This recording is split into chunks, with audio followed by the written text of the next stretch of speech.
New Year's Eve Ghost Stories, Part 1 of 8, on Between Master and Disciples, given in English on December 31st, 2020.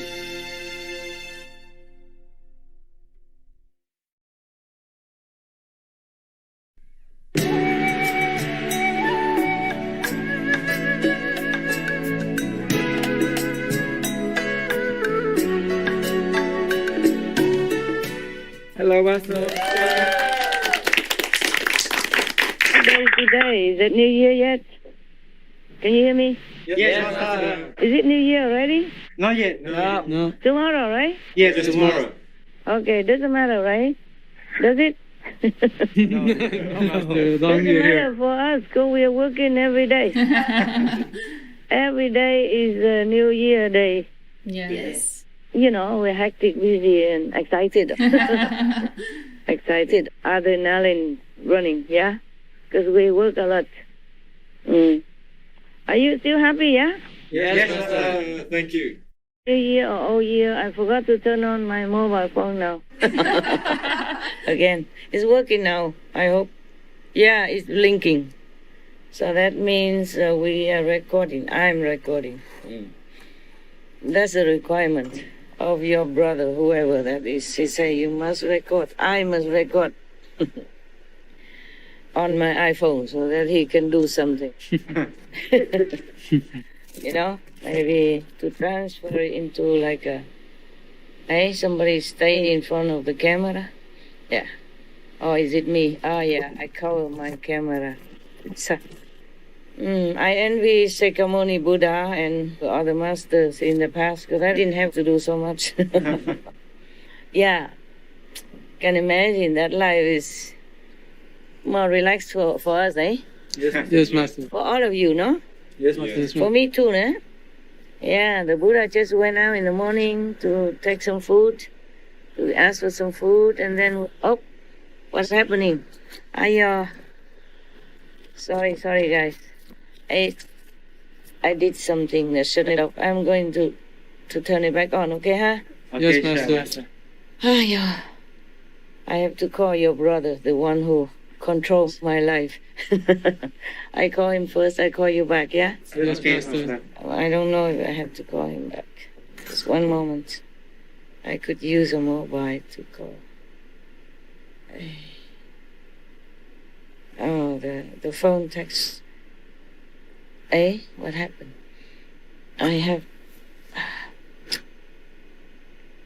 He must be panicking over there. It's okay now?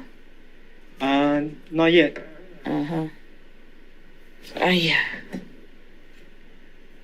It is because of my life is complicated, and I don't know how to handle this computer. You don't see me, right? No, not yet. Will be seeing me. Can you hear me? Yes, Master. And the phone accidentally stepped on the on and off button, huh? Oh. That's what happened. But it's going to be okay now. Just be patient, huh? Sure. Yeah. Okay.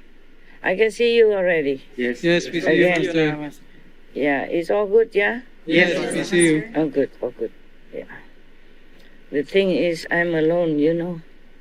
And I'm very high-tech, that's why. You know how high-tech I am, right? Yes. Even last year, I was still using the, what I call in Chinese, xia gua phone. I mean, dum-dum. Old-fashioned phone, yeah. So I'm learning very fast, yeah? Yes, Master. I'm progressing, technically. Awesome. Awesome. Normally, I keep using that small little phone. And then that little phone didn't work because it's out of range, yeah? So then I was forced to use the iPhone, yeah? I mean, smartphone. And that's how I stepped up my level, technical level. I'm very proud of myself. And now it's getting better all the time. Look at this, huh? Yes, I can see you very good. from far away, yeah? Yes, Master. I'm better than the kings of old, huh? Yes, Master. Because the king don't have this, right? Didn't have this True. a long time ago, yeah? Yes, Master. Yes, They Master. didn't have what I have right now, right? Yes, Master. Wonderful, wonderful life. I was thinking how lucky I am, and even though I feel sad these days, I do feel sad, some part of the day when I think of the, suffering beings, yeah, humans and animals. But then, then I still remember how lucky we are, yeah? You are lucky, no? Yes, Master. Yes. I'm not sure if I'm lucky or not, but you're lucky, huh? Yes, Master. Yeah. Imagine, we still work, we still can, huh? Yes. I don't have to go out. Yes, Master. And then, actually, my little house is so good. I'm so happy because everything is nearby, Only 4 meters, 6 meters with the bathroom and whatever I need is so nearby. I just walk a few steps and I got everything I need, yeah? Yes. If I don't have you or SMTV, it would be even more simple. You don't even need this house, just a tent, so you can go anywhere, anytime you want, like old times, yeah? Yes, Yes. Master. Like when I was younger, huh? Don't tell people that I'm old now, okay, huh? Just trying to see where the light would be better because it's in front of me. Does it look better or not? It look any better for you? No. I forgot to turn on all the lights. I go turn on, I come back, yeah? Yes, Yeah. Master. We have time, right? Yes, Yes, Master. Yeah. Okay, maybe I look better now, huh? Yes, Master. Yes, Master. How about you? You feel comfortable there? Yes, Yes, Master. Master. Yeah? You are so high tech, my God. You can't even record and, how to say, making videotape and everything, my God. You're so advanced. Actually, the staff is good, the team is good. The one from abroad and you also good. Because sometimes you surprise me a lot with some of the shows. The show that you put things, you put like, okay, one moment. Maybe I move this over there. This is a good thing that we do it ourselves at home, so it doesn't matter what we do, right? Yes, Master. Yes, Master. We don't have to rush anywhere, don't have to worry too much about anything. Yeah, like this, maybe better like this. It's just that I don't see some of you. No, I can now. I rearrange it. So the camera is not falling down. Oh, yeah. Why didn't I think about this before? Ah, this is so good. So good. Oh, I don't know where to put this. It's better this way? No, huh? No, Master. No, Master. Look at your master. Light technician. I have only one light and Maybe. this kind of light that I can move around, but it doesn't look too good. Oh, okay. Because it's shorter, so I cannot move it further. Yeah, never mind. You just keep looking at me, okay? Pass your time. Waiting for your story. The end will be good. Just have to move this light somewhere else. I'll just keep it here. You can see me well? Yes, Master. Yes, Master. Don't hear me, huh? You can see me well or not? Yes, Master. Yes, Master. Can you hear me? Yes, Master. Good. Oh dear. This light is incredible. Okay, like that. Doesn't matter. You can make it brighter, right? Yes, Master. Yes, Master. Yeah, that's the thing. You surprised me with many of your how you say the arrangements of the show, like some side clips and all that, I was impressed. Yeah, I'm still impressed nowadays. Those clips, yeah, that goes with the text, and you make it so nice. At one time I remember, just for an example, but they're all good. Like we're talking something about America, and there was an American flag, transparent, but you still can see it's an American flag, like flying in the wind but not covering the background even. It was very nice. Surprise. Who did that? Any of you there? Huh? Not sure, Master. Not sure. Okay, me neither. That makes two of us. Okay, listen. We have contacted already the author of this book, yeah? The book last time? Tell you, yeah? Yes, Master. And of course we asked his permission, yeah? So that we can read this. And the Vietnamese, the Olasis team, they're so good. They run around the world to find him because he's a Vietnamese and we thought he's in Vietnam, but he's not. They went all the way to North America to find him, finally caught up with him. And he was very, very happy to let us read it on television. Yeah, wow. I mean for you, and then of course you always air everything about me on television. It's become tradition now. I cannot stop you anymore. He's very happy and he's a very, very kind gentleman, yeah. He wrote to us that he's very, very happy, to do that. I had a letter and then I also responded through your Vietnamese brothers and sisters. A very nice man, scholarly, very gentlemanly. So he said we can read all three books. Now is my work now. I have to translate. Now I have no excuse anymore. I keep reading. Yeah, I was thinking, it's not really. It's just that I thought our life is short, I do what I can, whenever I can, so that we can, be together and I can explain to you something through the books. Or you can ask me something, yeah, because of the story. There's always some educational quality about the stories that I read to you. Yes, Master. Thank you, Master. Yes, thank you. But not today. I'm going to read you a ghost story. It's midnight. I wanted to scare you. So maybe when you go to the bathroom, you look around, okay? Ask somebody come with you or has a big flashlight. Okay, I'm just kidding. Because it's always too serious, so I'm just reading you one of the ghost stories.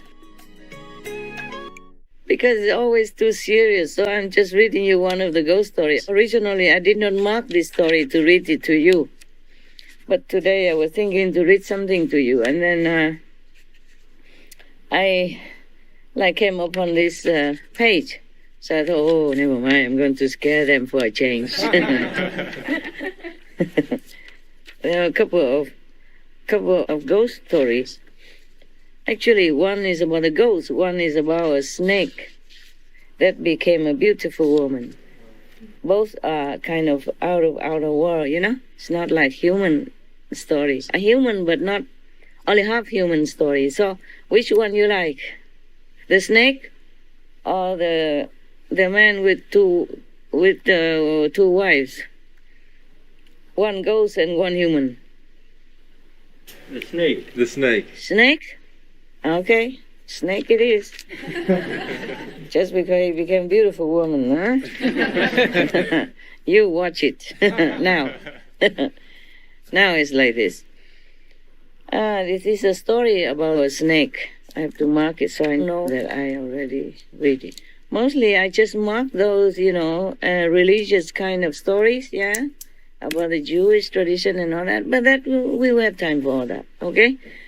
Today is almost like New Year, huh? Yes, and Master. after midnight already, right? Yes. What time is it? 1:31. Wow. Aren't we good, huh? We really work day and night, no? Okay, so we spare some time today to talk about the snake. Thank you, Master.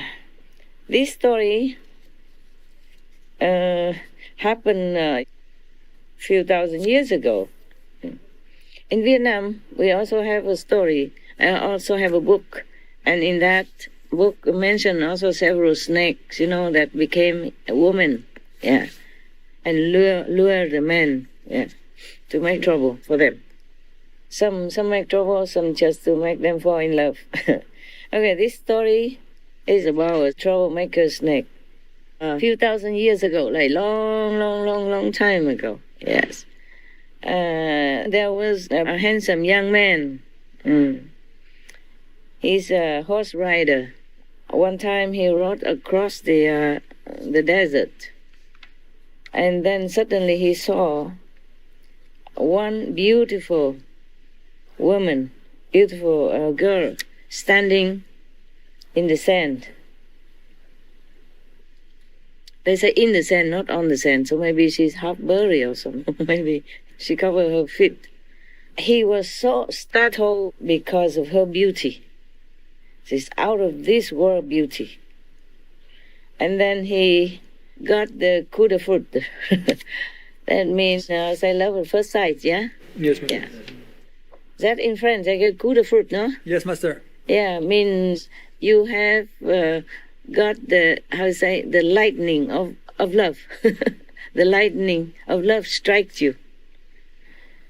And then the girl came up to him, held onto his, the how to say, the rein of the horse. Yes. Yeah, and then told him, I love you. Just like that. I love you. You should marry me. Yeah, and make me your wife. He never uttered any more words. Yes, no, he just lifted her up and put her on his horse together. And then he brought her back to his house. Then he married her. Yeah. Little did he know, this lady, this girl, was a snake. Yeah. And normally, whenever she saw somebody handsome like him, yeah, she would manifest herself, change, like, how you say, she would transform herself into a beautiful woman. And then she would ask him to marry her and then live with him, whoever that may be. Yes. So he wasn't the only one. Okay, time passed, and then suddenly this handsome young man slowly felt unwell, and then he fell ill, seriously. And day after day, he was getting worse and worse. He became, haggard, skinny, lost weight, and his face lost color. He had nothing much of youth on his being anymore. He went to see many doctors, but none of them can guess or can,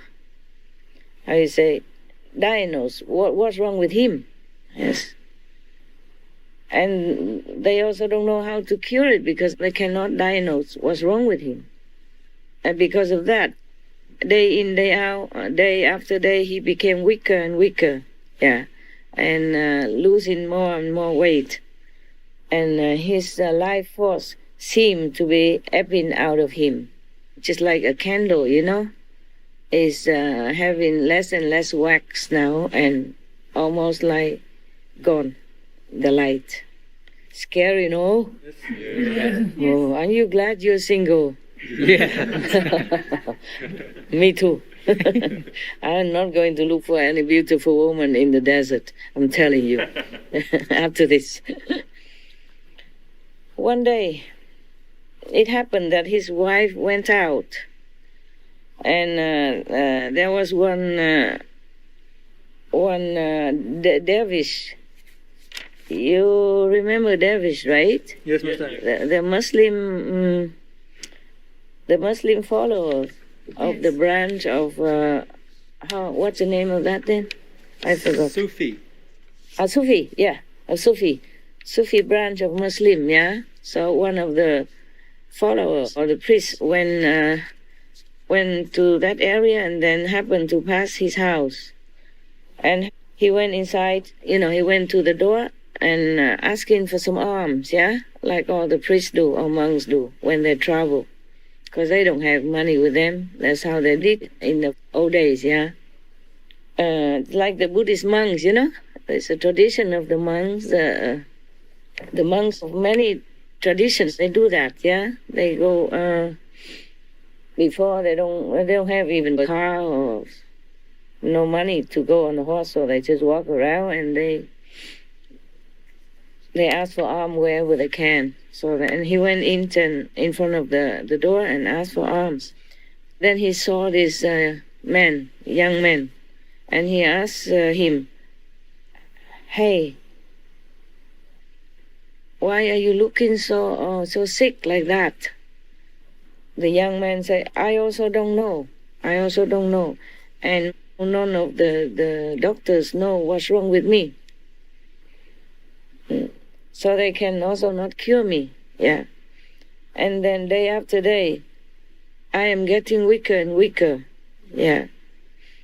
I don't know when I will be better at all. Yeah. So the Davis priest said to him, "Come here. Give me your hand. I have a look." He was looking into his palm, yeah? And he said to him, "You have a wife, right?" He said, Yes, I'm married." So the dervish asked him, "Do you sleep with your wife at night?" The young man said, Of course. Yeah, but do you ever see your wife get up at midnight and go out of the room?" He said, "No, I never pay attention." So the dervish told him, "I have to tell you something regretfully, that your wife is not a human. She is a snake." Oh, and then the man was very, very aghast. He could not dare to believe what the dervish priest said. So and then the dervish priest said to him, "Okay, if you don't believe me, then you can try this and that." Okay? So the man said, "Well, please tell me what to do." So the dervish said, "Okay, you today, when she cooked the soup, you put a lot of salt into her soup. Yes. And then you empty all the water in the house. None of the drop of water should be left. Don't leave any drop of water inside the house. But before that, you hide the key so she cannot go out. Yeah. And before that, you cut one of your fingers. And then you put the salt on the wound so that the whole night you will be feeling very painful, so you won't be able to sleep. Okay? Like that you can see if she comes out or do something or not. All right. So, the man did exactly everything like the dervish priest told him. And then he pretended to lie down and sleep immediately. At midnight, his wife woke up, felt that's thirsty, terribly thirsty, because she ate the salty soup that he put some more salt in it. So she got out of the bed and tried to find some water to drink. But every container that for water was all empty. Not even one drop of water in it. So she tried to open the door to go out, but it's useless because no key, and she didn't know where the keys were. And the man pretended to sleep very tightly, didn't see anything. So she tried very hard and she could not go out, so she lay down on the floor, turned around 3 times, and transformed herself back into a snake so that she could slide out from under the door gap. Okay, so she went out to the well outside, in the garden, and then hung herself down to drink some water from the well. And then she came back inside, transformed herself again into that beautiful lady, and lay next to him. Yeah, slept as usual. The young man, pretend to sleep, but he saw everything. He also did not say anything at all.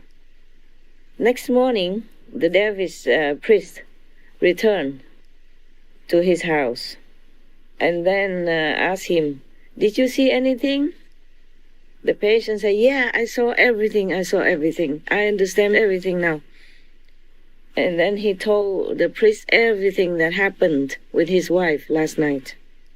So the priest said to him, "Now you have seen it all with your own eyes, eh? Do you want to get rid of her or not?" So the man said, yes, I want to. Because if he doesn't get rid of her, then he will die. Understand me? He will die sooner or later. Yeah, and very soon. After all his life force has been absorbed by the snake. You see what I'm saying? Yeah. Yes. And the more she absorbs the human's energy, life energy, the more she becomes stronger. And then she can continue to do her trick. Yeah? Mm-hmm. All right. So the dervish said to him, "Okay, in that case, you listen to me. You tell your wife to bake some cake, some cakes. And then you have to light the oven yourself. Yeah, light the oven by yourself.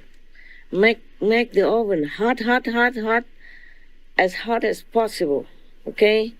And then when your wife bends down to put the pastry inside to bake it, then you have to push her in the oven and then close the door. Mm-hmm. After that, you use,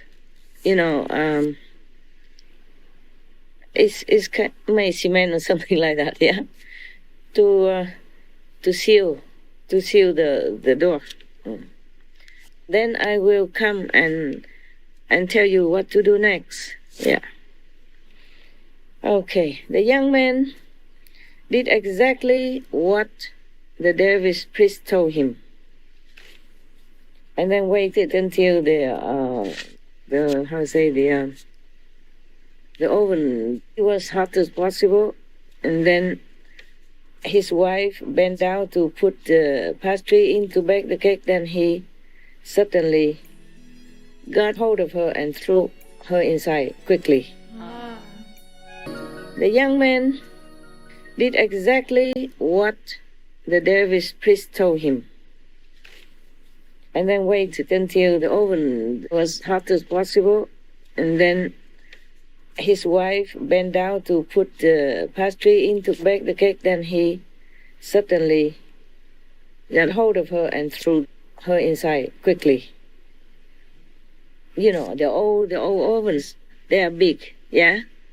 Very, very big, yeah? And then they can put something on top to cook and to bake and everything like that. They can bake underneath and cook on top. On top there's a hole also, yeah? Right? If you don't know, then you can look at to some of the Indians when they bake chapatis with the big oven for the public. In some of the ashrams, they have to make very big ovens like that, and many of them, so that they can bake many chapati at the same time. See what I'm saying? Yes. Because in India, when there's a festival or something, many followers come, maybe tens of thousands or hundreds of thousands. They have to fit them. You got that? Yes. Yes, sir. Like the very big oven, and on top of that, they would put a very big kind of wok upside down, yeah? And then the woman will prepare the chapati paste and then just put them, laying them on top of these hot dome shaped like woks, and then cook the chapatis, cooking like hundreds at one time. Yeah, oh my God, Indian people are really something. Whenever there's a festival, they're very religious. They come hundreds of thousands, at least tens of thousands, and they can fit them all. Wow. Very simple. Yeah, maybe they just make curry and eat with the chapatis. just like that. And that's nutritious enough already, because the chapatis, they always use in a whole meal, whole meal wheat flour. They don't use that white flour or stuff like that. And in the curry, there are many ingredients in it. You see what I'm saying? Yes. Yeah. So there's enough nutrition. Yeah, vegetables and protein stuff like peas and beans, potatoes, carrots, and other vegetables mixed together. It's nutritious enough, curry and chapati. And then people just sit on the floor, in different, many rows like that, and they just come. One puts the chapati, the other one just pour on the curry. Yeah, that's very organized and very simple, very quick, and people are happy, yes, to eat in the house of the master. You hungry? You want some chapati? Sounds good, eh? Yes, Don't have. I would cook for you if I was with you. Yeah, I would. I would be happy, glad to do that. Thank you, Master. To serve you. A good saints, good boys, good girls, good saints. Despite your personality or your problems, you are still the saints. Thank you, Master. Thank you, Master. Yeah, only saintly people can do the job that you're doing. It looks easy for you because that's your mission. You like to do it, okay? Not everybody can, even though it looks easy for you. You see what I'm saying? Yeah, of course we have hard work sometimes, but for you it doesn't seem like an obligation or something difficult. Yeah? You just do it because you want to. Yes, Master. So now, when I was a so-called disciple, every day I clean the yard and I wipe the steps, the staircase, and was feeling very happy that I'm cleaning the steps, the footsteps of the saints. Yeah, cleaning the dirt from the foot of the saints. I was very happy to do that. In any ashram, if I have a chance to work, I always feel very happy, feel privileged, and feel lucky. Feel there's something inside that's not obligation. Feel very, very, very willing. Do it with love, and with appreciation. Yes. Now we go to India. This is from Egypt, and we went all the way to India, and now we come back to you. Right. And that's that. He sealed the door, yeah? So the next morning, the dervish came. The dervish came back to his house, and then they opened the oven, yeah? And inside they found a wreath of flowers, like those that you give when people die, yeah? Like funeral wreath of flowers, yeah? Inside. But it's all in gold. It's all in gold. Yeah. So the dervish picked up this wreath of flowers, and then from that wreath of flowers dropped down one flower. Yeah. And that used to be the little finger of the beautiful girl, yeah, the snake. When she's a beautiful girl, that was her little finger. So the dervish picked that flower and gave it to the man for souvenir. I don't know if he wants to remember that, but probably that's what she wants to give to him. And then the dervish left. He took the rest of the flowers with him. That's it. That's the end of the story.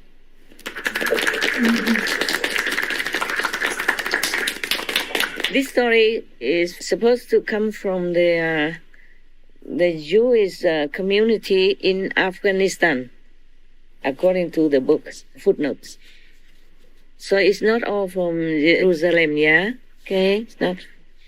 Because the Jewish people, they did not have a country before, yeah? They are all over the planet. Anyway, the story is finished. So, any questions? Any questions? No, Master. No, Master. No, okay.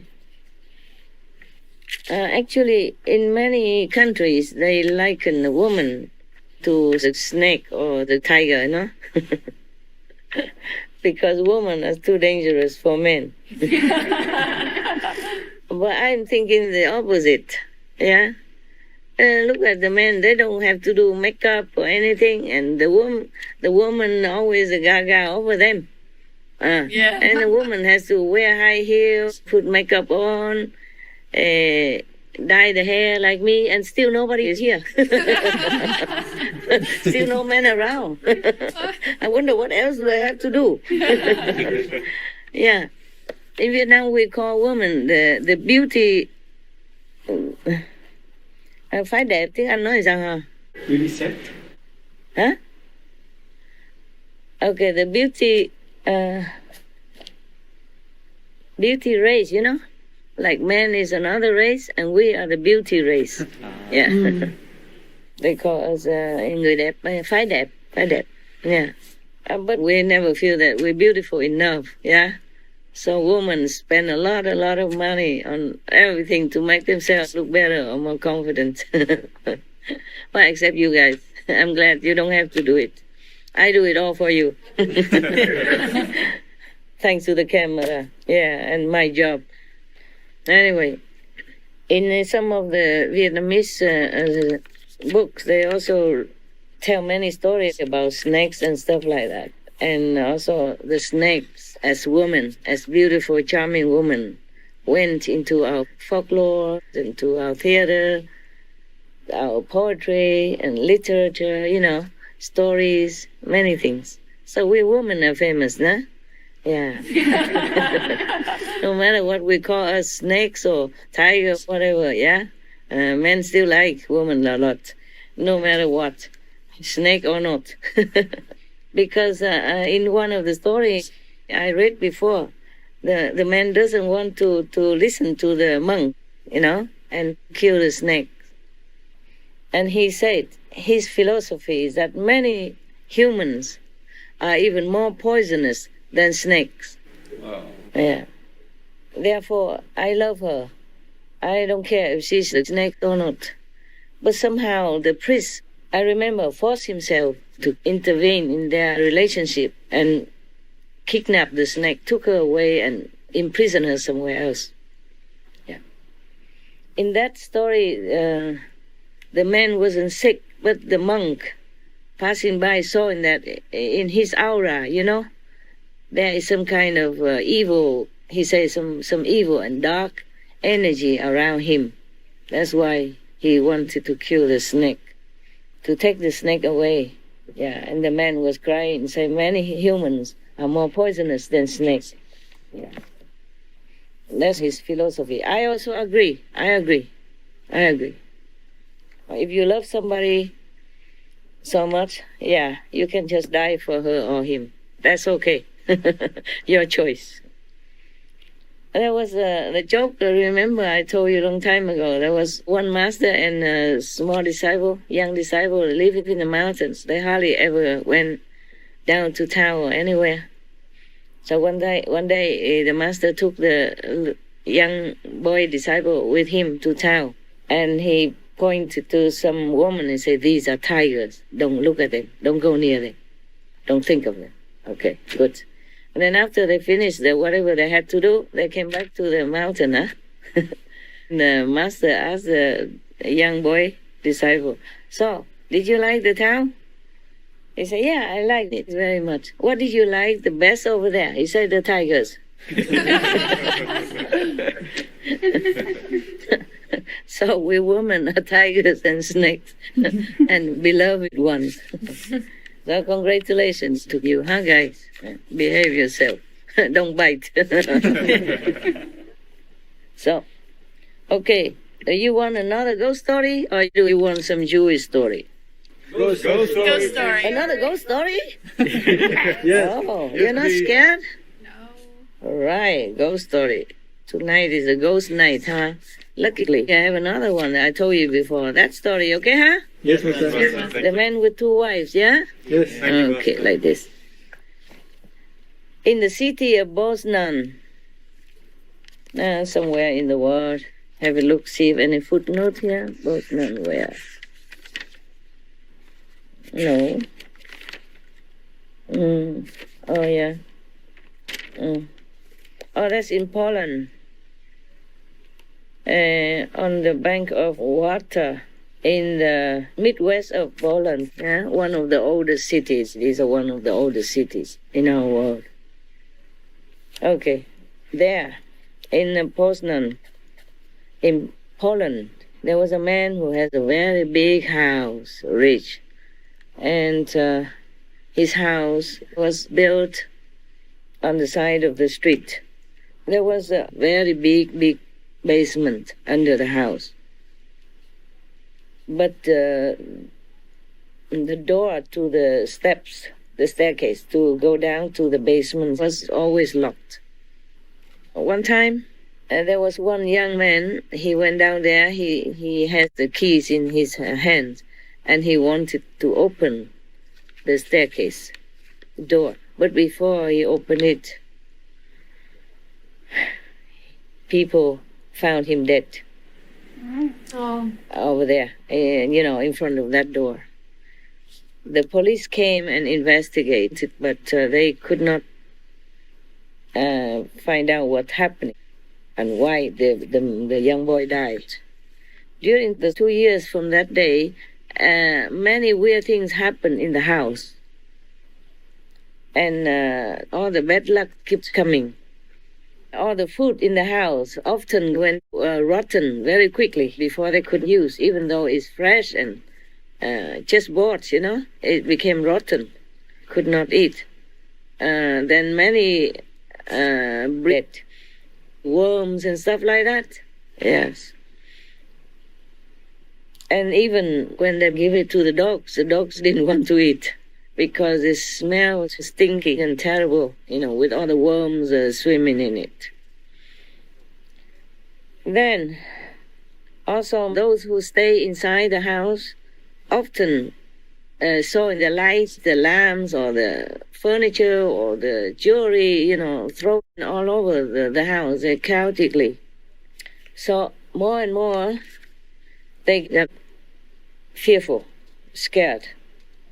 And then, one by one, they moved out of that house.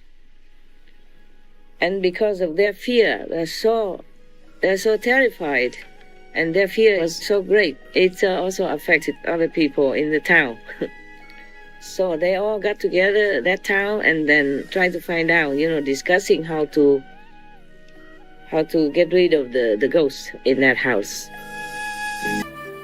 You still can see me, yeah? Yes, that's it. I don't see you very well. I can see, but not too. I don't see myself very well. It's okay, very clear, huh? Very clear. Yes, very clear. Yeah, wow. This is really a miracle, you know that? I am thankful for this. This is one of the miracles I'm very impressed with. Every day, like sometimes I use the safety pin. Yeah, they're so very tiny safety pin. Tiny ones, some very tiny, yeah? Yes, yes. About 1-2 centimeter tiny. They used to pin those, name of the clothes on top of the dress or something. Yeah. And we have to take it off, the tag. And I was thinking, my God, how can any machine be so clever, more clever than humans, that can make such a tiny safety pin like this? See what I'm saying? With a complete trap and hook and everything in it. Like the big one. The big one may be easy, but so tiny. And it's exactly like a safety pin. I'm always impressed every day. Now it's not much because I stay in one place. Even if I move to another place, but not like I'm going out a lot or buying things, you know what I'm saying? Or interacting or doing a lot of activities. So there's not much for me to be impressed with. But even when I see the dog food, the dog pellet they made, some are small, some are big, and they make into the shape of the heart shape for the dog.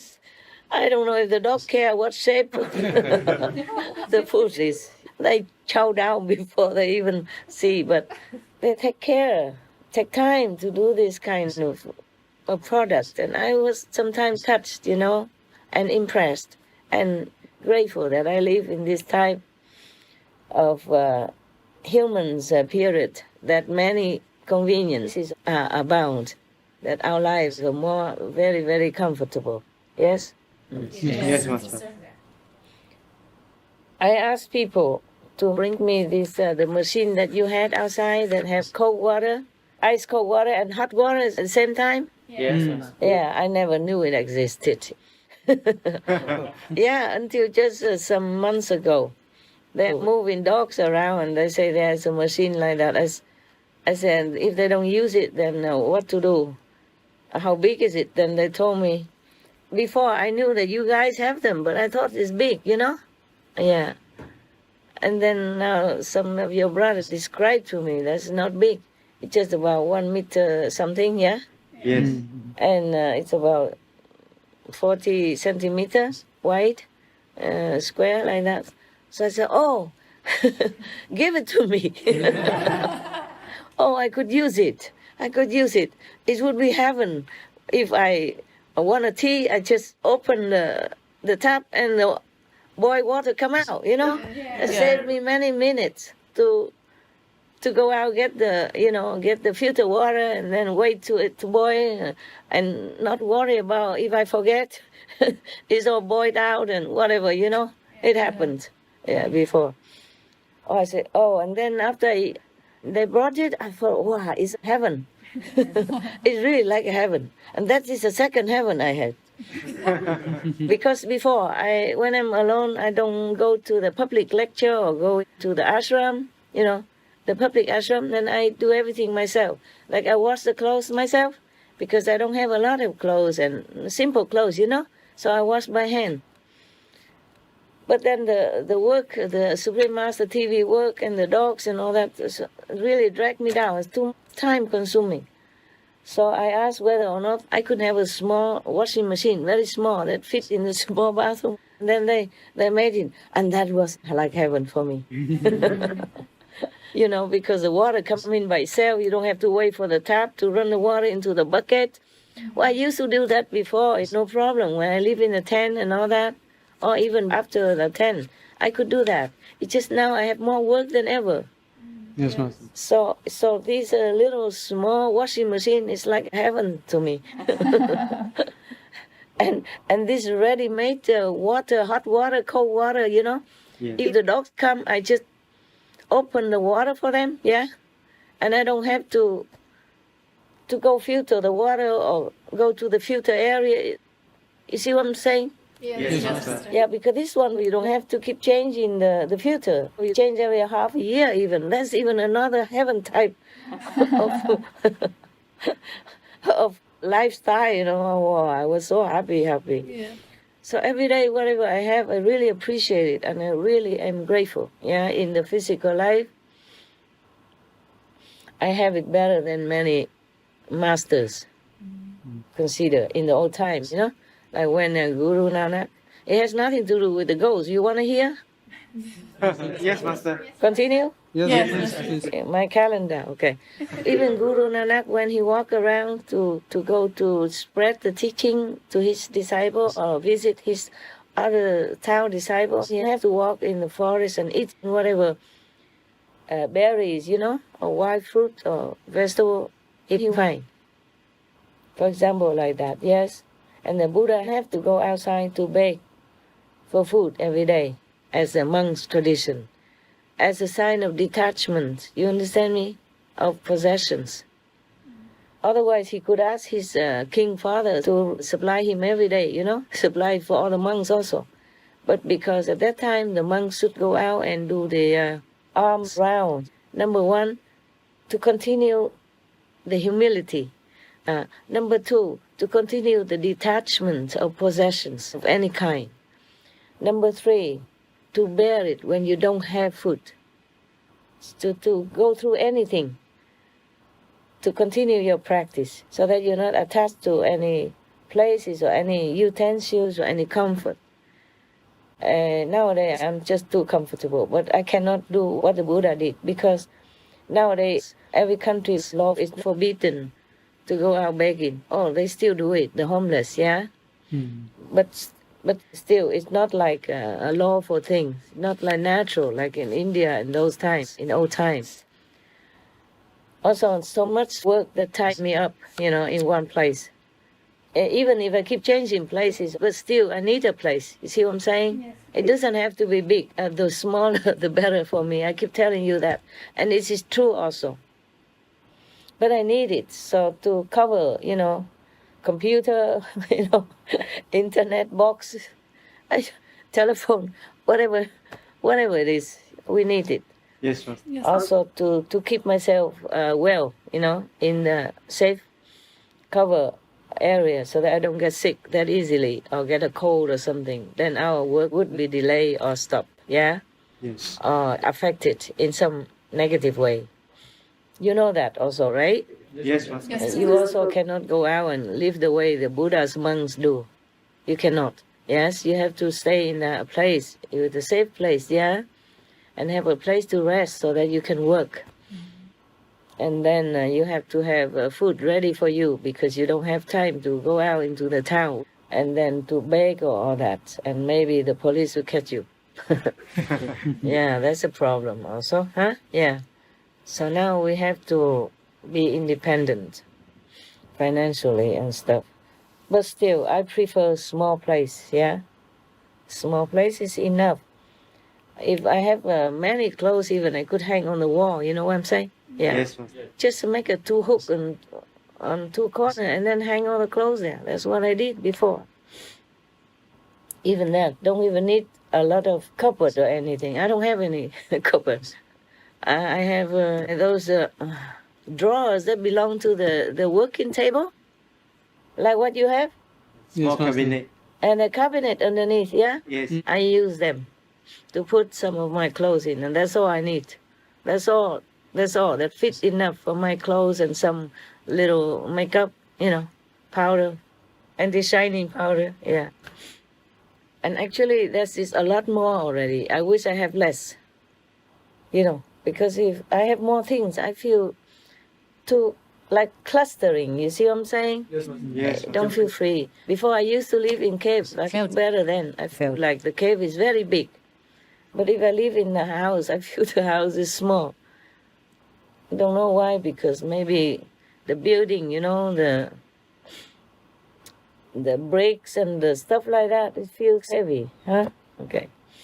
When I live in a tent, I feel even better, feel like free. Very near nature, not much to take care.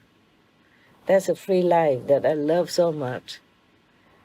Yeah, I'm not as happy now as when I was living in a tent next to the river, where there was no need to pay for electricity, no worry about bills.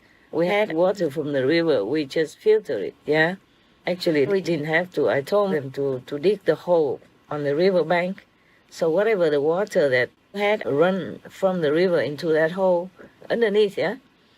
Then it's so clean and clear, and then we just use some cloth, our clothes or something, a towel, to filter one more time. Perfect. Yeah, so we never had to pay too many bills. That was happy time. And we did silly things like the coal, the ash that we cook, I usually put on the face to do theater every day. Just to make fun, and do in theater. Yeah. Even we had a camera, a small video, so maybe some of it is still left. You can dig it out and have a look. Every day they thought of how to make some theater to make me laugh. Yeah, just some silly stuff. It's very funny, very funny. Like if a fat nun, they make her play princess. Yes. And then instead of put just a few spots of ashes on her face, they use the bottom of the pot, very black, put all over her, make her play the part of princess. They just make all kind of things. And then they made me a crown of wide, this kind of crawling plants, yeah? They use a crawling plant to thread a crown for me, stick in some flowers. It's very cute. And then they're all, prostrated in front of me like a king and stuff. We play very nicely like children. We were very happy then. And I slept on the ground, in the open. I had also tent, of course, but I only went inside when it was rain. I didn't like to go inside. So I slept on the ground with those tatami, yeah? The thin one that you roll and you bring to the beach, yeah, in some countries. So I slept on that. And it was okay, no mosquito, nothing ever bothered me. And nowadays I have house, I even sneak in to bite. Yeah, that was a happy time. That was truly a monk's life, style. Before that, we did have a little piece of land in Sihu already, yeah? Small one, like down in the forest hall. Yeah. Not even the whole forest hall like that, just where some of the tents, yeah? That's where we had smaller, maybe half an acre or an acre or something, less.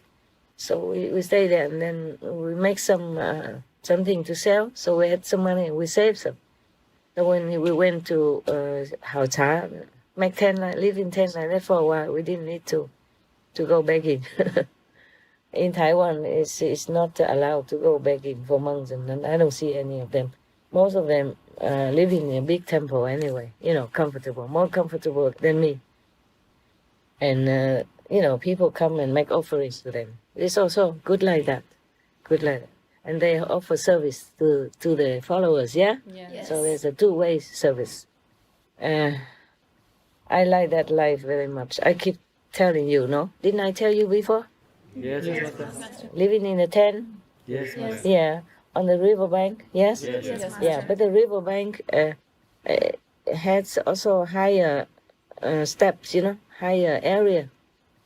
So we camped on the higher area and we went down a little bit. Not too high, so that you have to climb very hard. It was very nice, nicely. You just step on some stones and you're up to your tent. And then you step down a little bit and you wash your clothes there, and then you take the water to cook, and the clothes are dry in no time on the hard rock. Huh? It was a good life. It's similar to the life I lived in India before. I told you, in Rishikesh, yeah? Yes. I love this kind of life. I don't miss anything except that. Except that life. I miss it sometimes so much. So much. Feel so free. You understand me? Yes, Master. Feel so free. We don't need a lot of money. We have a very simple life. Just go out and get some simple things, the basic staple food like rice or potatoes, yeah, some vegetables that last long, like cauliflower and cabbage and potato and carrots and all that. These last a very long time, yeah, could last without a refrigerator, yeah. And if you want it cool, you put it in a plastic bag and dip it in the water under the rock so it doesn't fly away. So it's very natural. You don't have to pay anything. So wonderful. Of course, we had a little camera and they did the theater sometimes, but we didn't always use it. And if it ran out of battery, we asked some brother to come in and charge it in his home and bring it back to us. Yes. This kind of life was really, I really love it so much. So happy time, so happy. We never had any problems, quarrel, or any bad words, or any, bad temperament, or quarreling with each other. Nothing, nada, niente, nix. Always happy every day. Either sit there on the rock meditating, or hibernate in the tent, or walk around the banks, or climb in the mountains, or go look for some wild food, wild vegetables. Yeah, everybody was happy. Yeah. I was happy. I never asked if they're happy or not, but I never saw them crying or complain, so they must have been happy. Yes. Nobody wanted to come back to Sihu before. Yeah, we had a little piece of Sihu there. before. We didn't have as big as now. You see what I'm saying? Just a 1/50th of it. Yeah. 1/5 of it. Yeah. Or 1/10 of it. I don't know. 10% of what we have now. Something like that. Even then, we didn't want to come back. It's more convenient, but didn't want to. But then I had to. Maybe I had to because of some program. I already wanted to go out to lecture. Already prepare or something. I don't remember why we came back. Yeah, must be some lecture waiting. Yes. Okay, you want the ghost. Not my calendar. I'm gonna read you the ghost. Why was it I talked so long? Did I? I already started the story, right? Yes, Okay, so the man died. Nobody knew why, yeah? And then after many weird things happened, then they tried to get many priests. They went to the temple, the church, and asked the high priest named Joel, the priest who stay in the other city of Samos. He was very famous about doing miracles and magic.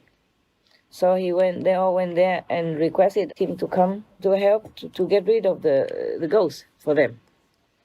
And then, of course, the high priest Joel immediately went to the haunted house.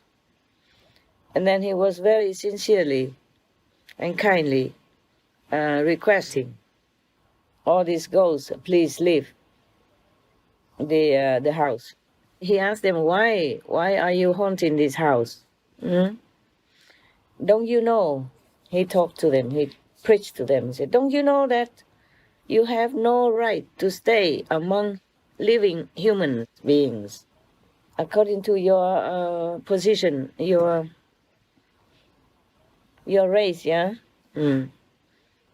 You should go to some wilderness or somewhere ugly, dirty. You should not stay among humans. Who allow you? Who allow you to stay with humans? So the ghost, the soul of the ghost, answer him. He could talk to the ghost. You see, some people can. Yes, some of my disciples can. Association members can. So the ghost said to the high priest Joel, in general, is it like that? Yes, but this house belongs to us, and we have the right, legal right to stay here. Yeah. So the priest Joel asked him, how do you know that this legally belongs to you guys? Yeah, when you never went to the court to claim it or to declare it. Yes.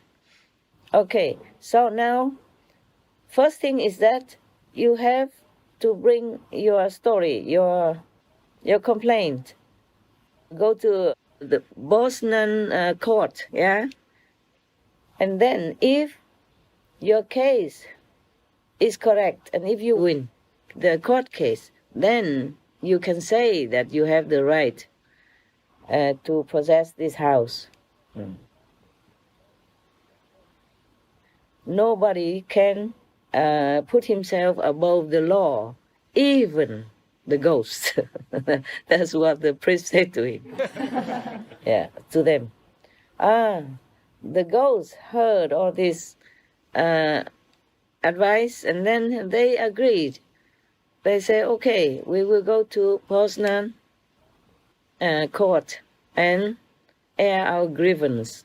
Next day, together with the high priest Joel and also the other lesser local priests and the human owner of the house and the ghost went to the court.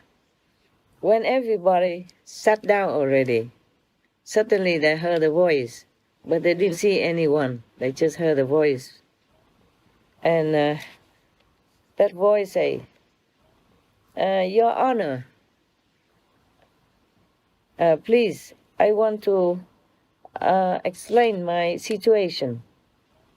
Is that long time before today, a long time ago, there was a person, He was a jeweler. He makes jewels, yeah? He's a jeweler, right? Jeweler. He stayed in that house. And then he had two wives. One was the human wife, and the other one was a demon wife, or a ghost wife. But he loved the ghost wife more than the human wife. He loved her so much that even in the middle of the prayer time, he would drop it and run back home from the church in order to be with the ghost wife. So, like that, he continued to stay with the two wives, and both of them had born children with him. But the human wife did not know anything about the second wife, who was the ghost. But one day, she found out. It's like this. In the feast of Passover, you know Passover, yeah? Yes. You know, the festival of Passover, yeah? Yes. Yes. You know what, right? Yes, Master. Yeah, that's a festival to celebrate the time that the Jews escaped from Egypt and passed over the sea to be in safety. Yeah, otherwise they would have been chased by the Egyptian army, and they will not be able to survive. Yeah, because after they pass over the water, the sea opened for them to pass over, to walk over, and after they all walked over, the sea closed it again. So the other soldiers of the Egyptians were drowning, or they had not come down. Yeah. You know that story, right? Yes, Master. Just in case you forgot. So now, where were we? Yeah, one day the human wife found out, because it was the festival, the Passover feast, and in the middle of the party, the husband stood up saying that he had to go to the bathroom. But the mother and many children, their children, were waiting a long time and didn't see him coming back. So she stepped out and went looking for him, worried that something might happen to him. And then she went home. She looked everywhere in the house and didn't see him. In the bathroom, didn't have. So she went down to the basement. And because the basement door was always locked, so she looked through the hole of the lock, and she saw a beautiful furniture set, with a table and sofa and chair, gold plated. And there was a beautiful bed, luxuriously decorated. And on that bed, there was one beautiful woman sitting there without any clothes. Yeah. And on top of that, her husband was kind of embracing her and, kissing her and all that, as a husband would have done to a wife. So this woman, the poor human wife, was so scared, frightened. She ran back to the dining room. She could not speak one word. She just sat there, as if she had lost her mind. And all her body, became trembling. Yeah. After a while, the husband came back to the dining table. The wife also did not say anything. And then all the evening after that, she never spoke one word to him. Next morning, when the light broke, she immediately went out to have a look, to find the priest, and told him everything that she had seen. And then the priest, you should know this is a Jewish story, okay? So a priest is like a rabbi also, yeah? And some rank like that.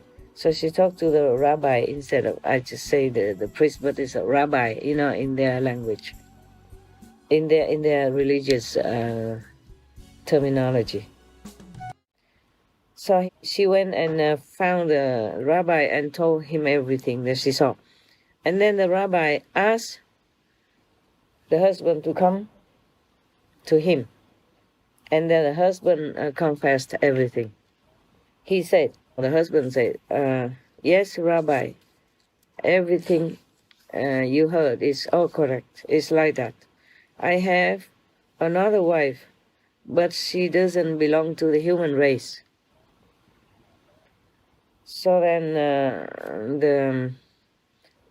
the rabbi gave him some kind of bùa, là tiếng bùa, tiếng Anh là nói gì hả? Bùa. I know, I just forgot. Some kind of talisman, you know? Talisman, yeah? Yes. To protect him. It's from, people, sometimes a magician or the priest give people something to hold on or to wear, so to, to defend from the negative force or some negative ghost or something like that. So he gave him one of these talisman kind of papers, yeah, and gave it to him and told him that. And he wrote many names of the saints on it, and then wore it on his neck. Yeah. After a while, this really had an effect, and he could never be so intimate with that ghost wife anymore. And then finally, he abandoned her. Yeah. Oh, everybody was all ears, And the ghost continued saying, many years already. Many years passed, and then the jeweler passed away. Before he died, the ghost wife came to him and was crying big tears and told him, please, darling, please have pity on many of our young little children. Yes. Don't make them become homeless. Yeah. So, and then the ghost, she used all her charm, a smile and all that at him, and sat next to him, and then hug him, embrace him until he agreed to let this ghost wife and the children stay in one part of the house. That is the basement. Yeah. They are staying in the basement now. That's where they stay up to now, yes. And many, many more years pass. Wow, the ghosts live long, eh? All the people died, they're still there. Many, many more years passed, and the whole of Poland had to endure war, chaotic situations, and refugee situation and all that. And during the killing time of Khmelnytsky in Poland, yeah, all the family of the jeweler had been killed and died. None of them survived. None of the family of the jeweler survived. They all had been killed and died. So then the ghost concluded thus: we are the only ones that are left from the family of the jeweler. So this is the rightful heritage for us. So we are the owners of this place, because this is from our ancestor, from our father and ancestry. After the ghost finished telling his story, the present owner of the house stood up and also aired their complaint. They said to the court officials, Your Honor, we bought this house with our hard-earned, honest money. So we are the rightful owners of that house. On the contrary, this group of ghosts just, I would say, invaded the house. So they cannot be the rightful owners. Also, they are not humans, yeah? They should not live among humans. After the court heard both sides of the story, they met and discussed the story, and afterward, the chief of the court officials had a verdict like this. Yes, we observe that these people, the humans, have bought this house completely according to the law. Yeah. So the ghost group has no right at all concerning this house, cannot stay here. And moreover, when the ghost wife asked the husband to leave them some of these possessions, she did not use the lawful way. She used a kind of tricky way, charming him, seducing him in the ghost way, evil way. And also there was no evidence of any kind to show that this ghost was really the wife of the dead juror.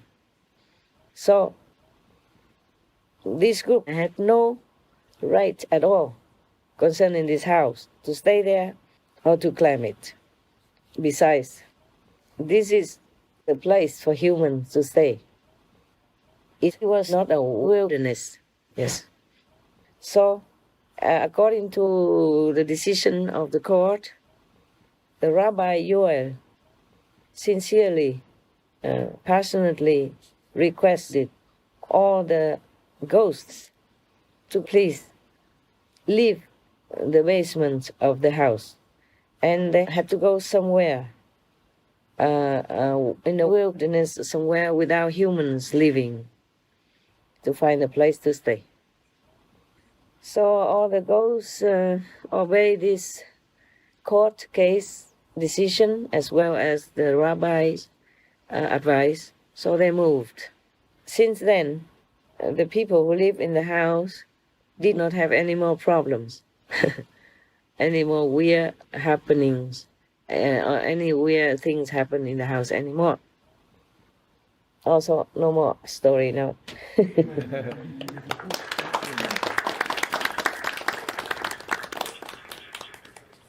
Okay lah, huh? Yes, thank you, Thank you, Master. Yeah. Oh my God. Everywhere we have why in every period of the time on earth. If not war there and war here. That war in Poland, lasted more than 10 years, and many people died. Just died for nothing. Because the Ukraine people were there, and then they fought with Poland. Ukraine didn't want Poland to control them, so they made a revolution and then fighting with each other. From 1648 to 1657, almost 10 years, huh? A lot of people died. It's almost like ethnic cleansing. It's very sad. Our story of the world, of the earth, is really a sad story, yeah? Yes. If you keep continue reading the history. We have not learned much since forever. We war, we kill, we possess. So we cannot blame the ghosts in here, can we? No, Master. Sometimes you go through the official channel. It doesn't mean that you will get the attention you need or the just decision that you need from the law either. See what I'm saying? Yes, Master. Yes, Master. Our word is much still the word of the strong. Yeah? The strong oppress the weak. If you die, I live. This kind of word. And I don't know how people continue this trend of life because it's useless. Sooner or later, we will all die anyway. What for? Fighting so much for this and that, for the house and for the land or anything. Yes. All those in the story, the humans had the right to live in that house, to own the house, because they bought it with their own, rightly earned money. Yeah.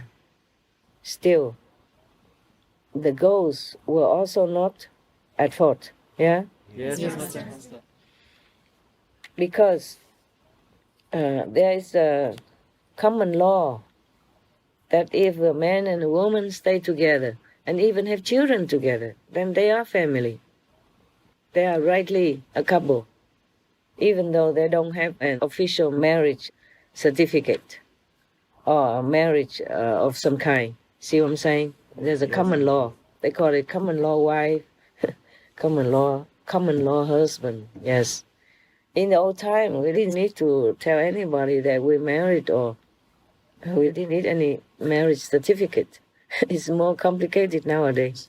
That certificate makes more complications because if you want to be free, get out of it, oh, that's another trouble. You have to go to the court again to declare that you don't want to be together.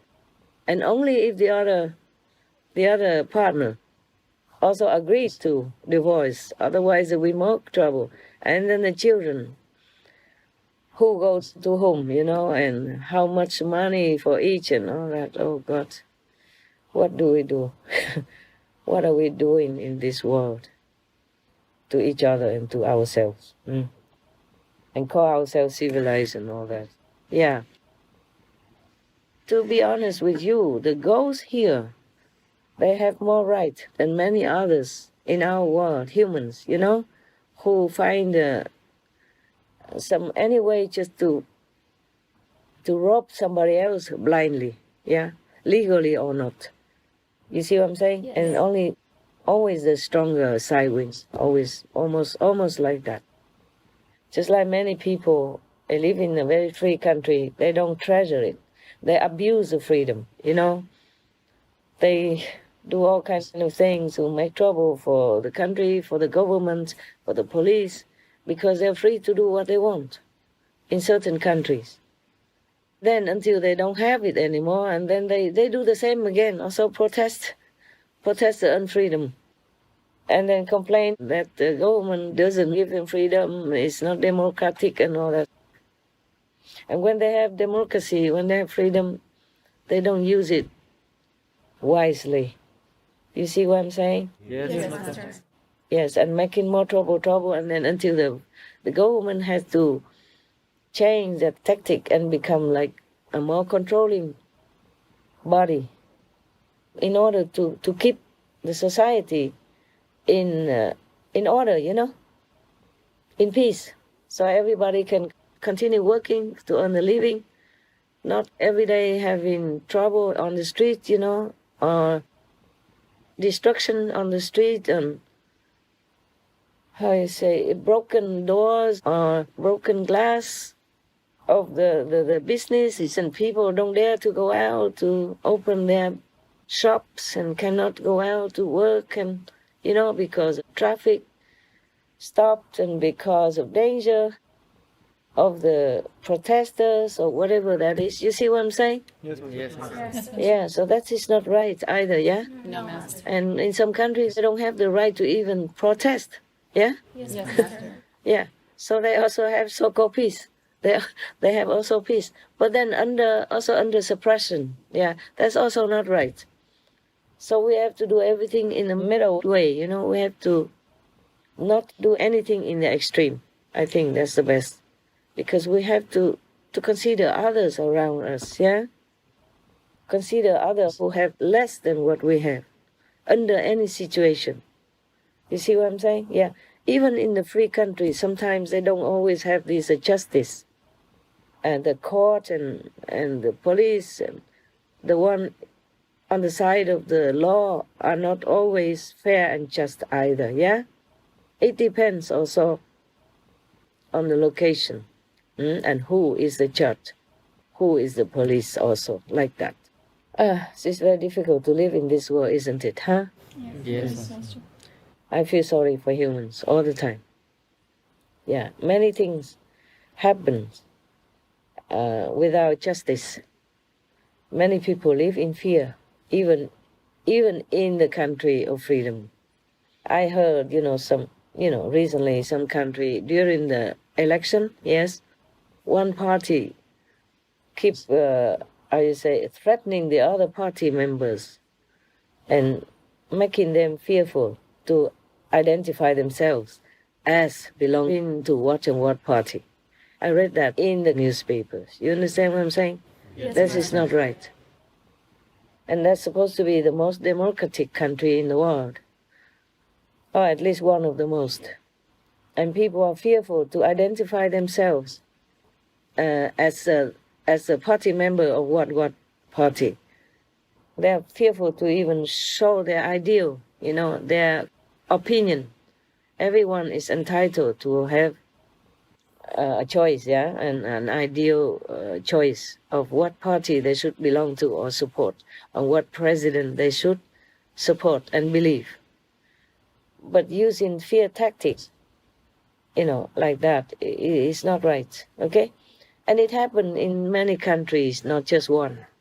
Even the most so-called free country, it has this kind of things, that people are stalking each other to write down their ID so that they can identify who's a so-called enemy. The other party is not your enemy. Yeah, doing like that, you divide the country, you divide your strength, and then the enemy might win. That is the thing. And then you might lose your freedom before you even know it. Because you broke it, because you ruin it, because you make it damaged. Like if a house has a hole or something, then snakes or insects and all that will come in and will harm you, okay? Yes, Master. Any questions about the ghosts? Yes, Master. Yes? Oh, you have questions? Wonderful. For the ghost, Master, some people will die and become ghosts. Then why is that so? And how long will they remain a ghost before they can reincarnate or go somewhere? It depends on their karma, Depends on how much bad karma they did and what kind, okay? They don't always stay ghosts forever. They will reincarnate, but sometimes take longer, yeah? Or some take shorter. They die and then became ghosts. They call it actually evil spirit. Okay, ghosts is fine, more or less it's the same, or demons. They became demons or ghosts because they don't have enough sin to go to hell, okay? And they don't have enough karma, good karma, to become a human. They don't have enough karma in the animal category that they could be reincarnated as animals, yeah? So every race of beings on this planet, for example, has a category where their soul will belong. If they don't change their way of life, why they have a chance? Like we are having human body now, okay? We can do many things. We can do charity, we can help each other, we can seek the enlightened master to enlighten us, and then we'll be liberated forever, okay? But once you lose a human body, it's difficult. Like, for example, if you are a pig, you cannot come and look for an enlightened master. Would be very lucky if you are not tortured somewhere in some slaughterhouse already. You see what I'm saying? Yeah. Yes. But animals, they know all this. They know more than humans. I don't mean all animals know or care about enlightenment, but many of them do. They understand. It's just they don't have a choice. They cannot go anywhere and talk to humans or find a center of Supreme Master Qinghai to get initiation. You see? One time in Costa Rica, I lived there for a while, and the disciple went out and brought a car full of vegetables and food to bring back to cook, yeah? Yeah. The pickup truck behind is empty, and there are vegetables and food and fruit and all that on it, yeah? And they just park inside the driveway. And the cow, at that time we never had any, how you say, fence around any of our centers. And the cow from the neighbor somewhere went running to the truck. And this is a true story.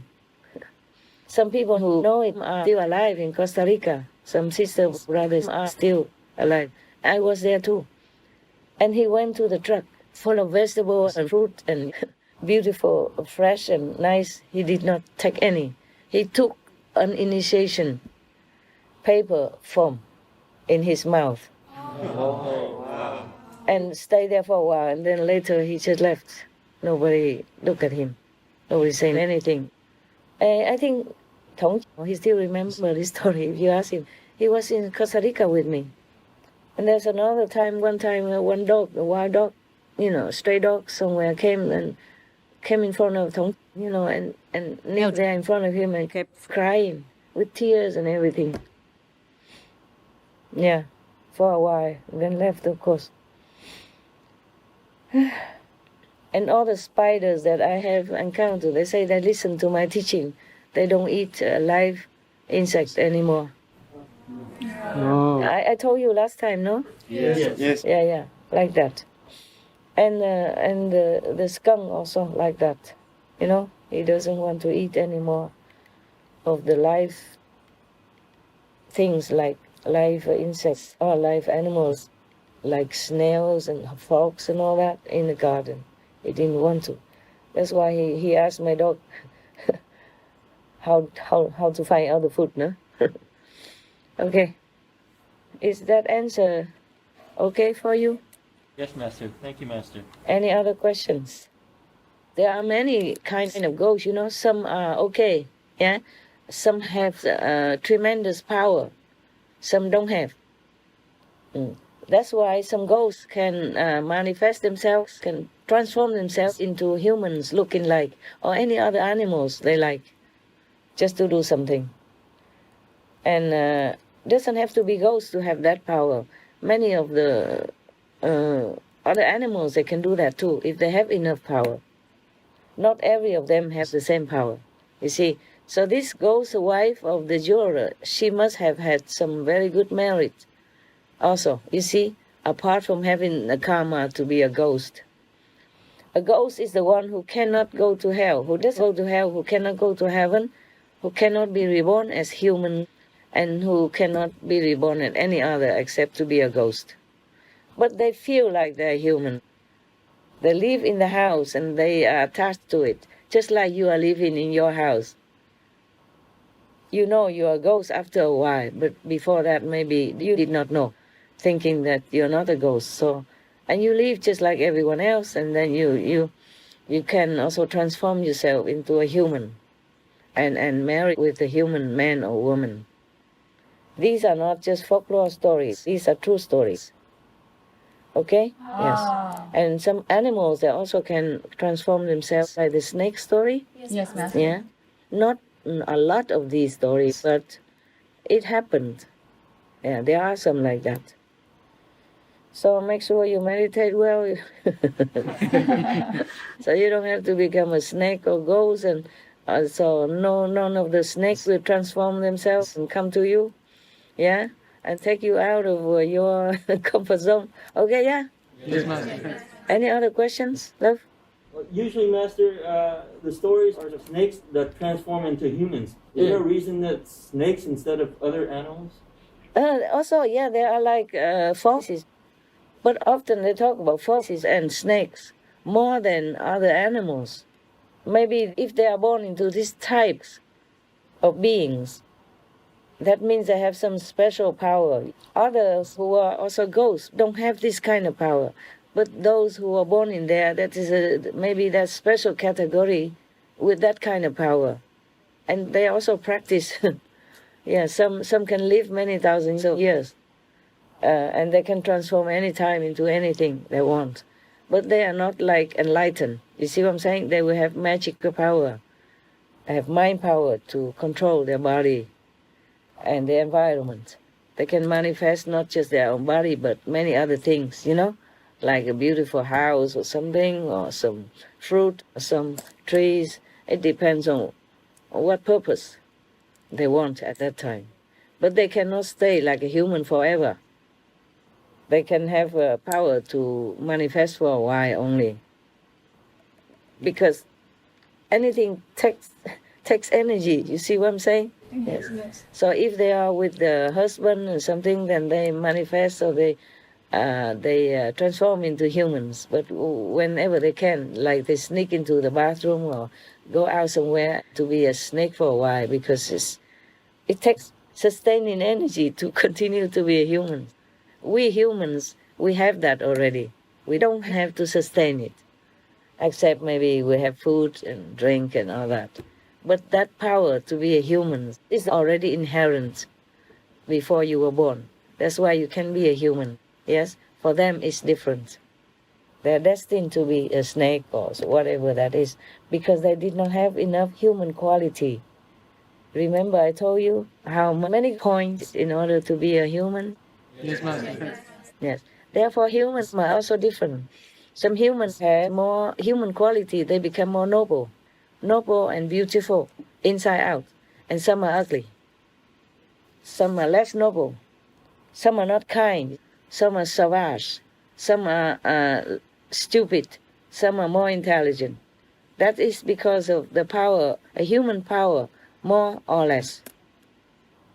Thus, human quality is different. You see what I'm saying? Human intelligence is also different. It depends on what merit you earn in the past life in order to have a human's quality as you have in this life. Okay, huh? Ghosts, they're also like that. They have different kinds of merits. Maybe they have studied magical powers before, so after they left the human body, they still have it. Yeah, and because they practice very hard and it's ingrained in them already.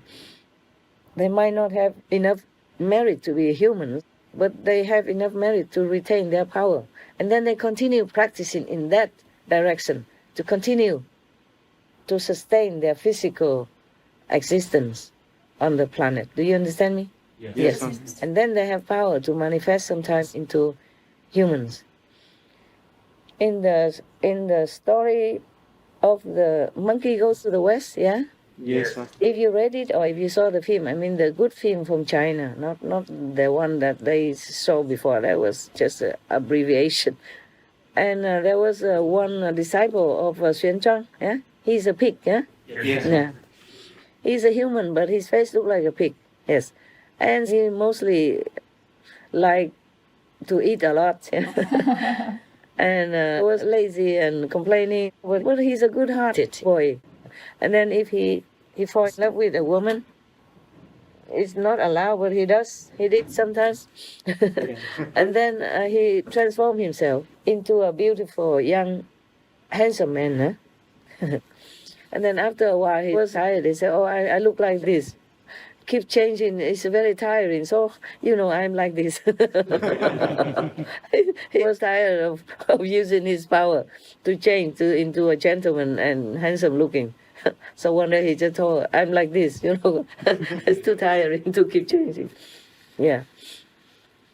Like that. Many ghosts, they also don't have as much power as the ghosts in this story, yeah? That could even speak loudly and clearly in human language like that. But in order to do that, it takes them a lot of power. You see, energy, okay? After that, they go home, they may be exhausted, have to replenish their energy again in some form of a magical practice. You see what I'm saying? Yes. So, and mostly ghosts are not allowed to stay with humans because their energy is darker, lower, heavy, yeah? If they stay around humans, they will affect humans in a bad way. That's why I'm trying to room up all these zealous ghosts around the planet. You see what I'm saying? Yes. Yeah, some of them are very stubborn and strong. They are powerful. They are not as powerful as some big gods, but they are powerful at some level. So therefore, in the astral world, they often go up to the higher astral level and fight with the heaven there to get more more property, more space, yeah, or just fight or something. Yes. But some ghosts are weaker, they don't have enough power, but they could make trouble also. Like if they don't want you in the house for some reason, they they have enough power to throw your utensils, like your pot and pan, and break all your glasses, things like that. Yeah, to make noise, to make you go, because they think that the house belongs to them, or they just possess it by chance because that house has not been occupied for a long time. So just like humans, some houses are empty. Some people, they don't have a house. They just go there and live, yeah? Until maybe the other owner comes or police come, then they move. Just like in this story, ghosts and humans similar. It's just that they are not allowed to stay around humans because their energy will suck humans' energy, make them tired, make them sick, or make them do wrong things, even mentally, not just physically. Got that? Yes, Master. So many of the zealous demons, they are stronger than that. They can influence humans' decision and, ability. So some humans are possessed or affected by demons, these zealous demons so much. They could not speak well. They slur their words. You understand? Yes, Master. Yeah. Or sometimes saying this but meaning that. Or saying not the correct words. The correct word but slurring. You see? People cannot hear very well. It's not all people in that situation are possessed by demons, but if they are, it often happens like that. Any questions about that? No? No, No more? Master. Okay. So I continue then. You don't have to worry about these ghosts or demons. If you keep your mind straight, your heart clean, okay? Your purpose noble, and no ghost can go near. Not even far away. They cannot harm you, okay? They like to suck energy of humans so that they can feel good, so they can sustain better their energy. You see what I'm saying? Yes, Master. They can take your energy, make it become their energy. So just like as you can continue living, they can continue living. You see that? Yes, Yes, Master. Master. Just like in that story. We have some like that in Vietnam also. They suck your energy until you have no more left. Some are powerful. They suck out immediately all together and they store it in their body to continue to be human for a while. Some cannot digest it, so they have to stay nearby and suck it a little bit every day, like you eat every day. You understand what I'm saying? Yes, Master. Yeah, this world is full of demons and ghosts and goblins and whatever not. Huh? Just because you don't see it. And lucky you don't see it. Because they look hideous, if you see the real image. They're scary sometimes. Some of them are scary. But if a person is straight and good, yeah, and noble, no ghost ever can go near or do anything to them. In Vietnam we say, ma bắt coi mặt người ta. It means even if the devils want to catch you, they have to see who you are first, yeah? Meaning they cannot mess with good people. You understand? Yeah. Yes, Master. Many of the political situations and systems in the world have been influenced also by some of these bad, powerful demons, energy, okay? I have been trying hard to catch some of them, but we also need the excuse. You saw that? Yeah, even, you see in this story now, huh? Yeah, I have to go to the court and all that, and the court has to decide that this is not your right, yeah? You have to have good excuse, you see what I'm saying? And there is no evidence that you are the wife. Yeah, it's true. How can you prove it? It's a ghost. They didn't go to marriage council or magistrate, yeah, to sign a marriage contract or anything, right? Yes. So they have no proof. It's also a good excuse, yes. Or if they do something bad. But not everyone can get rid of demons, though. Yeah. Because, as you see, sometimes they go to some churches, some priests can do it, but some priests cannot. Because they don't have enough power. See what I'm saying? Yeah. Yeah. All right. Okay. If you have no more questions, then you may go to snore. It's 3 o'clock. For me, it's a normal time, but I hope you can still wake up at 6 to meditate. Yes. Okay, huh? Thank you. Yes. Yeah. I was thinking, I'm always trying to do something as a master, because after all, I cannot always ignore everybody. Yeah, I cannot just ignore my work. Okay? Yes, Master. Just like you are in a position you have to do. And I feel often that time is so short, Time is so short. If I don't do this now, I don't know when I can, yeah? And whatever I tell you is like I tell to the whole world. It's like that, so everyone will benefit somehow, yeah, through the story. Let them have something more than just this physical body or the physical existence to think of, yeah? Let their mind be for a while, be more inward and contemplating all the intrigue facts of life. Yeah, life is really too short. Okay, huh? Yeah. And also for them to know that a beautiful appearance doesn't always mean good. Yeah, smooth talking like the ghost. Yeah, trying to charm the husband into giving the possession to her that way. Yeah. Then it's also not good. But most people love sweet talk. Therefore, we have many unhappy marriages. You see what I'm saying? Yes, Master. Yeah, sweet talk, good looks. Yeah, and then fall into. That's why they say fall in love. They didn't say lift in love. Fall in. If you fall in something, you're helpless, no? Yes. Eh? No good, right? Yes. Fall in.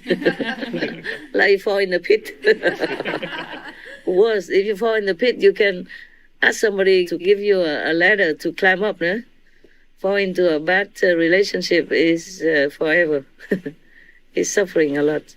But sometimes it's not one party's fault, Even if somebody gets out of the marriage and blames the husband or blame the wife, it's not always the correct answer, yeah? Yes, Master. It takes two to tango, that's what people say, right? It takes two to tango, yes. It's just incompatibility, yeah? Or it's just bad karma from the past. You understand me? Yes, Master. Otherwise, in the whole world, why don't you fall in love with anybody else? Why him? Why her? You see what I'm saying? Yes, Master. Yeah, it's because of that. It's just the karma we had to go through. So nobody's fault, really. So if your marriage is good, then you stay well. You'll be happy. If not good and you can get out, then also feel lucky. Yeah? Yeah, better than continue in misery, no? Yes. All right. No matter whose fault, right? Yes. Just sometimes personality conflict, yeah? Incompatibility, bad karma, former enemies come back, all kinds of things. So the practitioner should know that very well, right? The disciples, my so-called disciples, should know that. No complaining in any situation. Just be patient and wait. When the time comes, things will settle. Huh? Better. Okay, my love? Thank you, Master. Yeah. I let you free now. Go sleep well, okay? Yes. Thank you. One day you don't sleep, it won't hurt you. Okay? You won't die, I promise. I promise, because it happened to me. I won't die, okay? Yeah, don't be afraid that you cannot sleep that day. Don't be afraid you don't have food that day. Afraid of nothing, okay? Yes. You will get by. You will get by, you will get better tomorrow. Yes, sir. We are practitioners, invincible. Yeah, tough. Yes. Yes, we can. Yes, we can. Yes, we are. Yes, we can. We are tough. Yes, we are. Yes, we are. We can change the world. We can change the world. Yeah. Go vegan. Yeah, world vegan, world peace. We are talking like a revolution. But people aren't scared of us. They know we are just vegetable. Weak vegetable. You weak vegetable, weak vegetable. Good. You guys know how to act. I'm impressed. I'm impressed. Yeah, you're not born actor, you're not trained, but you did well. All of you, any of you. Just pick any of you out, then you can act. It's because you're enlightened. Yes? Because you're clean inside. You have a focus on your noble purpose. So all the good quality comes out. Yeah? And if it doesn't come out, that means something wrong with you. Nobody to blame. Huh? And just try again, okay? Just like you stumble, you fall, just stand up, walk again, right? Yes, Master. Okay. Good night. Thank you, Master. Night, Master. If I don't see you before, Happy New Year. Yes, always be better for New Year's, okay? Any wish before New Year comes? Any special list of wish? Santa's gone, I'm still here. Any special wish? I just want to wish Master good health. Oh, thank you, my love. Thank you. I wish all the world to be enlightened. Yes, ma'am. After world vegan, world peace, they should be enlightened. That's even better, okay? But right now, I don't dare to wish so much. Just world vegan, world peace. That's already very lucky for me. But enlightenment is the best thing that we could have, yes? Yes, Yes, Master. Master. When I want to thank, long ago, you know, many years ago, I always thank the gods. Yeah, I thank the Almighty and all the gods, yeah, who help. Please help them to be enlightened, even if I have to share all my merit. I thank them for the world's enlightenment, for people's enlightenment, peace, liberation, and love. And they say, no, don't thank us for love. I say, what? Why? Love is, everybody talks about love, no? We have to love each other, no? He said, no. No, not this kind of love in this world. Because it is attachment. It is binding. It is bondage. So don't wish for love for this world. The way they understand it. The way they understand love. Don't wish for that. And don't thank us for that. Just thank for enlightenment, peace, and liberation. That's okay. So I said, good. Then I keep saying that. Because I was surprised, you know. How can I not mention love here? How can I not wish for humans to have love? So they explained that to me. Because in my mind, love is different. You know what I'm saying? Yes, Master. So I didn't think there's something wrong. But they say in the world, this love is not good for them, okay? Whatever love that they think.